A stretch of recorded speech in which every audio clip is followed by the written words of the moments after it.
So here's a way of showing how indicators, how this record is related to each department within your organization. So in this account, I have a department's indicator bundle, and this record is related to the fundraising team because we can see all of the fundraising details here, and it's related to the marketing team. So this really helps for teams when you've got multiple disparate teams within your organization, for them to only see the information that is relevant to them.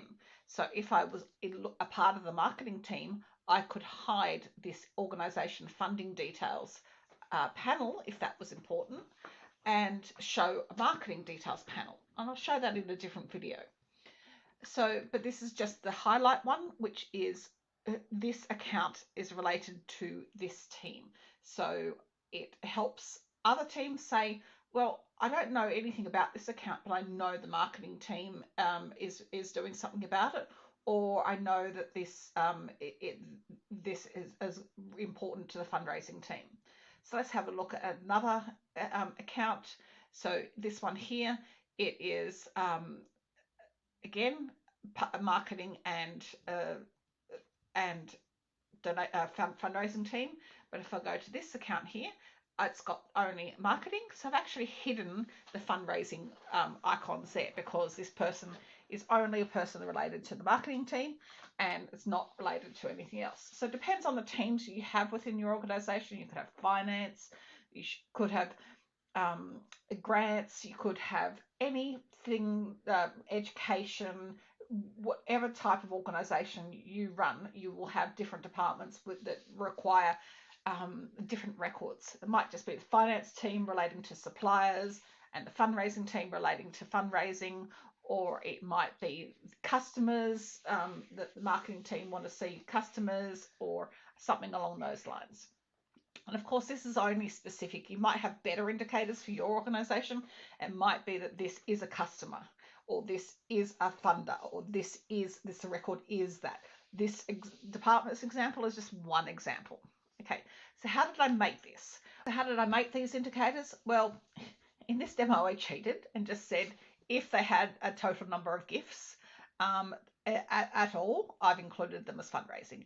But in your organization, you're going to be a lot more nuanced than that. So you'll probably create a formula field and say total number of gifts ever, or that they are a grant maker, or that they are a matching gift company, or that they are any other of the fields that you want.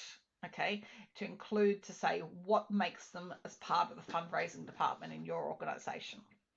For the marketing team, I've got a number of DLRS and I'm going to put that into another video. But similar things, you say, what is it about either on this record or on other related records that makes this record belong to, important to the marketing team? So on the account record, there's probably not a lot that makes it important to the marketing team, but there probably is something on the contact. So what information on the contact, or on the opportunities, or on the events, or on the activities, or on the campaigns help say that the marketing team is related to this. So in this case, it might be that the contact, Mark Jones, has attended an event. Okay, so this company, therefore Mark Jones's company, is important to the marketing team. So I'll go into that in a bit more detail in another video. So just use, what you don't want to do is set up checkboxes on the account record that says marketing team, department, fundraising department, and have people check the checkboxes. You want your Salesforce database to tell you the story of this and have those indicators then show you that story. Okay, so you might do it as based on record owner and what department the record owner is in. But if you probably find in many nonprofits that one of the things that they're going to ask you for is how can I have one record owned by many people? And in Salesforce, we can't do that.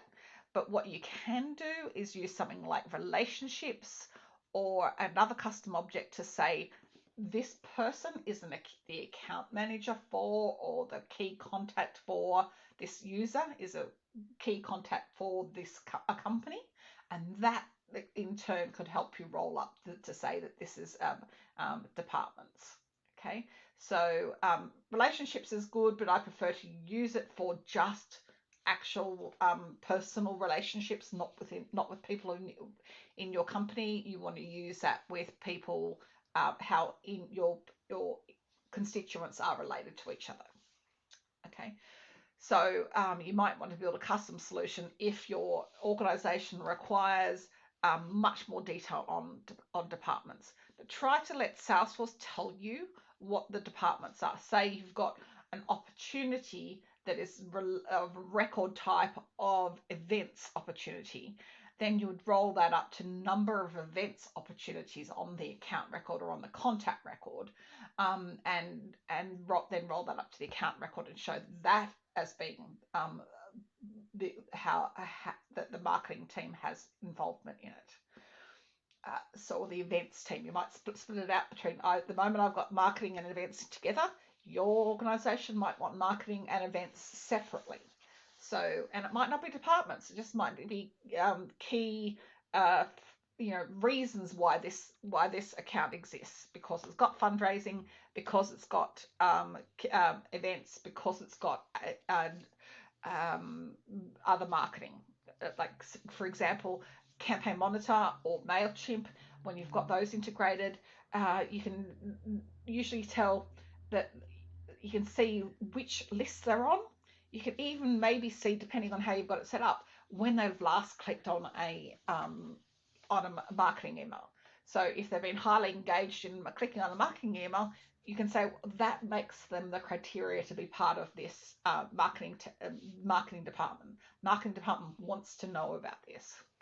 So whenever you do these indicators, also this will be a field on the record also. So you get a DLRS field, or you've got a field called is marketing, or has is marketing team, or is finance team, is finance department on the account record, so that you can then report on that also and show a list view or a report of all of the records that meet this criteria also. So hopefully that helps.